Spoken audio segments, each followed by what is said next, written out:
Piravom saint Mary's orthodox സുറിയാനി cathedral അഥവാ പിറവം വലിയ പള്ളി. ക്രിസ്തുവിന്റെ ജനനം അറിയിക്കാനെത്തിയ 3 രാജാക്കന്മാർ പണി കഴിപ്പിച്ചു എന്ന് വിശ്വസിക്കപ്പെടുന്ന ലോകത്തിലെ തന്നെ ആദ്യത്തെ പള്ളികളിലൊന്നായി ഇത് അറിയപ്പെടുന്നു. അതിനാൽ രാജാതിരാജ എന്ന പേര് ഈ പള്ളിക്കുണ്ട്. പുരാതനമായ വാസ്തുവിദ്യയും ചുവർ ചിത്രങ്ങളും ഈ പള്ളിയുടെ പ്രത്യേകതയാണ്. എല്ലാ വർഷവും ജനുവരി 6 ആഘോഷിക്കുന്ന ദരഹ പെരുന്നാളാണ് പ്രധാന പെരുന്നാൾ. ഈസ്റ്റർ ദിനത്തിൽ 12 ആൺകുട്ടികൾക്ക് നൽകുന്ന വിരുന്നാണ് ഈ പള്ളിയിലെ ഏറ്റവും പ്രശസ്തമായ പൈതൽ നേർച്ച.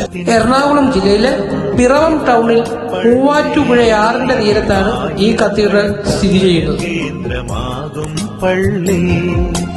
അനന്തകൃപാസാഗരമാം പിറവം പള്ളി, ആശ്വാസദായകരാം രാജപള്ളി, അനുഗ്രഹത്തിൻ ഉറവിടമാം പിറവം പള്ളി, ആയിരങ്ങൾക്ക് അഭയ കേന്ദ്രമാകും പള്ളി.